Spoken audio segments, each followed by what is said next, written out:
OBO is the name that we have given to our movement. Our movement is our bodies, our lives. We may be fighting for land, we may fight for economic justice, we may fight for maybe better ARVs and so on. But whatever we are doing it for our bodies and our lives.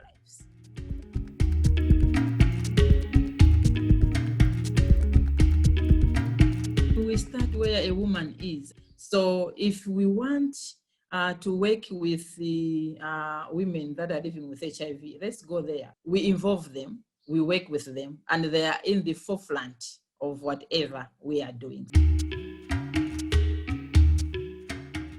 So normally as JAS, we use the power analysis.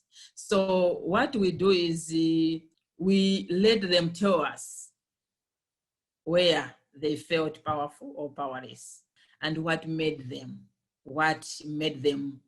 feel that way. So we start the discussions from there.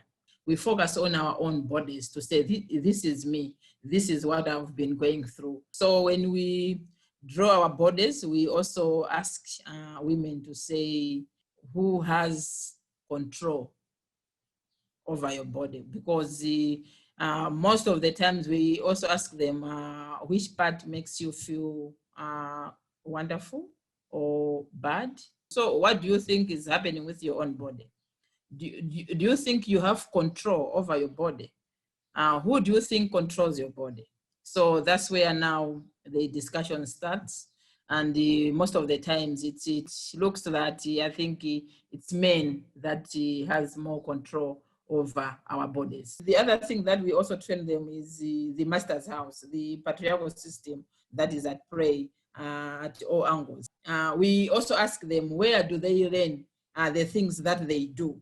So we analyze that, whether you're in the US, whether you're in Malawi, we are all living in a world that has system and that oppress women.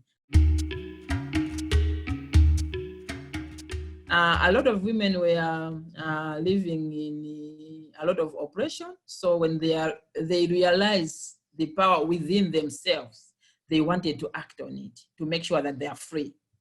So after women realized, I think, the power within them, they also saw the need of acting with their friends. So they also used the power with their friends to make sure that they act in a collective, change others after they change themselves, and also make sure that they also use the power too to make sure that things are really transforming for everyone. I'll give an example of the FISTIP, which we call Food Income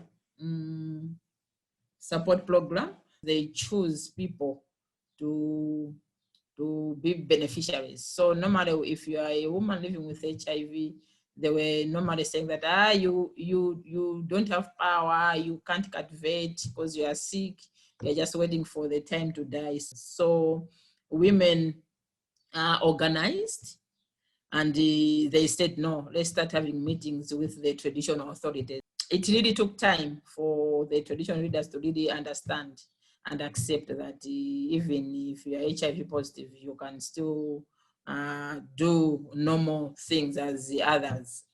With that, and with the trainings, and with the meetings, with the dialogues with women and other community members, women managed to be included in these FISTIP programs. And right now, women living with HIV are also part and parcel of these programs.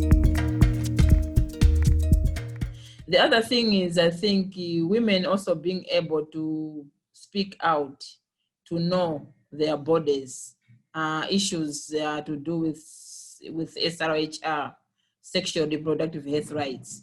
I think at first women thought that it is normal for them to keep quiet, whether they are sick, but if a man wants to have sex with them, they have to do it. Whether they don't want to get pregnant at that time, but if a man wants, then they have to do it. they have to get pregnant.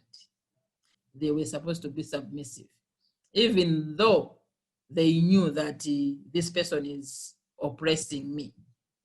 So women are able to distinguish, I think, the structural violences that are happening amongst them.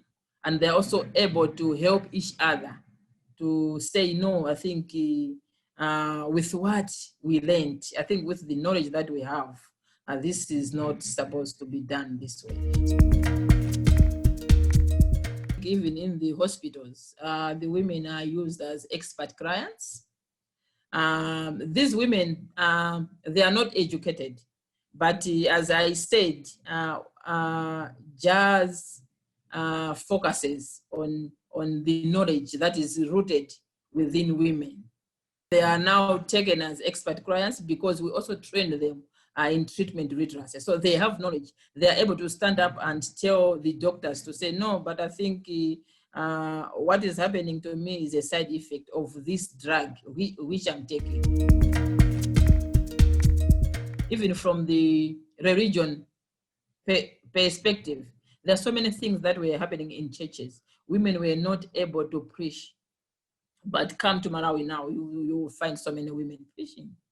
Women were not even allowed to sit on chairs in churches. But now we are able to sit on chairs.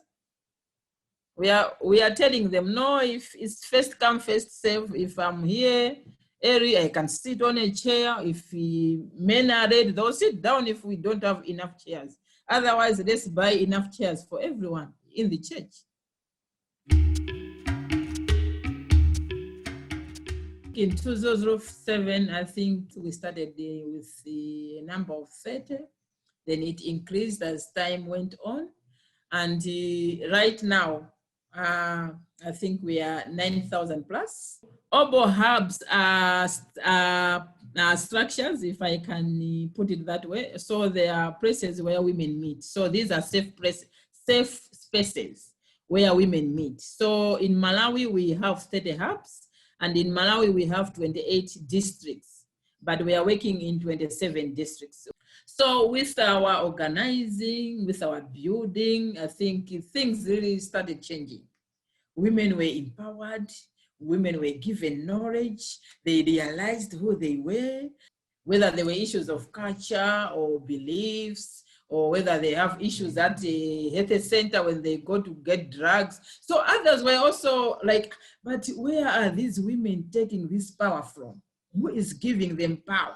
They are fearless. What is happening with them? So some of our members are in VDC, just imagine. They have never gone to school, but they see, I think, the power that they have, how confident they are, how they voice out the issues. Even others are secretaries to the chief himself. So they are the ones that speak when there are meetings. So from a woman that was so quiet, from a woman that was speechless, from a voiceless woman, now comes a woman that is able to speak, that is able to transform power.